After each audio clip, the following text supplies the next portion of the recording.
Hello friends, मैं प्रिया फिर से हाजिर हूँ आपके सामने एक नई ब्लॉग के साथ। और आज का ब्लॉग कुकिंग ब्लॉग नहीं, शॉपिंग ब्लॉग है।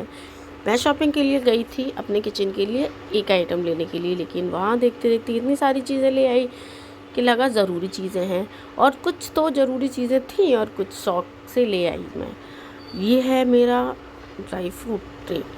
ये ड्राई फ्रूट ट्रे मुझे बहुत अच्छा लगा था, वाइट कलर भी था, लेकिन मुझे ये कलर बहुत ज़्यादा पसंद आया और मम्मी जी को भी पसंद आया। जब मैंने उन्हें वीडियो कॉल करके दिखाया था ना, तो उन्हें तो बहुत ही अच्छा लगा था, इसीलिए मैंने ये लिया।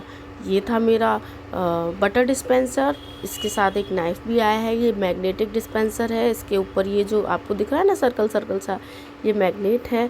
इसके ऊपर नाइफ़ लगा दीजिए आप और वो वहीं पर डटा रहेगा। मैंने कप स्टैंड लिए, मैंने कप्स लिए और मैंने और भी चीज़ें ली थी जो आपको एक एक करके दिखाई दे रहा है। ये आपने देखा होगा स्टैंड के नीचे एक रोटी मेकर भी रखा हुआ है। जो पूड़ी बनाते हैं ना, लोई रख दो और दबा दो, वो बन जाएगी।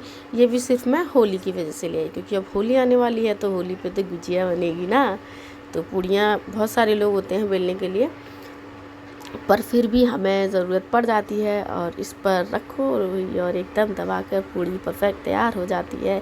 उसके बाद ये ग्रेटर था। ग्रेटर भी मेरे पास था, लेकिन ये मुझे बहुत अच्छा लगा था और लेकर आया। सबसे क्यूट चीज़ ये तड़के वाली कढ़ाई, छोटी सी कढ़ाई है ना, नॉन स्टिक कढ़ाई है। ये मुझे बहुत ही सुंदर लग रही थी। जब मैंने इसको देखा था ना, तो सोचा कि चलो इसको ले लेते हैं, तड़के के काम आएगी। या छोटी मोटी सब्जी बचती है ना हमारे पास, थोड़ी सी फ्रिज में रखी होती है, तो उसको गर्म करने के भी काम आएगी।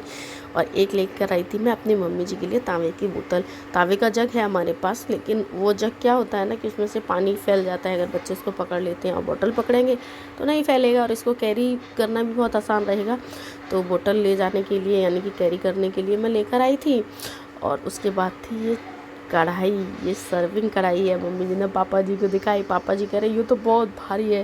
ये बहुत अच्छी थी। जब हम लोग रेस्टोरेंट में जाते हैं ना, तो वहाँ पर मोस्टली ये कढ़ाई होती है, इनमें दाल देते हैं, तड़का दाल। जब भी हम लोग वो दाल वगैरह ऑर्डर करनी होती है ना, तो मोस्टली ऐसी चीज़ों में आती है ये तड़का दाल के लिए जो कढ़ाई थी। और उसके बाद में ये आई थी कढ़ाई। ये कढ़ाई मम्मी जी ने देखी थी रेस्टोरेंट में ही, और उनका बहुत मन था कि मैं सर्विंग के लिए लेकर आऊँ। जब डाइनिंग टेबल पे ये लगे होते हैं ना, इनमें खाने तो बहुत टेस्टी लगते हैं देखने में, फिर तो खाने के बाद पता पड़ता है। और ये इतने सुंदर दिखने वाले बर्तन, ऊपर से इस पे तांबे की कोटिंग थी और अंदर स्टील का था। ये भी बहुत छोटू से क्यूट से लग रहे थे। और ये शौर्य जो है ना हमारा, ये बार बार मुझे तंग कर रहा था, कह रहा था मम्मा ये भी दिखाओ, ये भी। और इतने में ही उसने गिरा दिया था, तो उसको थोड़ी सी डांट भी पड़ गई थी कि भाई टूटेगा नहीं, लेकिन स्क्रैच तो पड़ जाएंगे। और मेन चीज़ जो थी वो थी कढ़ाई, क्योंकि मेरी कढ़ाई पुरानी हो गई थी, तो मैं ये न्यू कढ़ाई लेकर आई थी।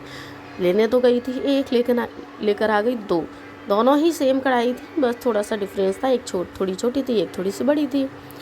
और ये हम देख रहे थे कि हमें दोनों रखनी चाहिए या फिर एक रखनी चाहिए, तो हम इसमें डिसाइड कर रहे थे। और मम्मी जी ने कहा था कि जैसे तुम्हें ठीक लगे वैसे तुम कर लो।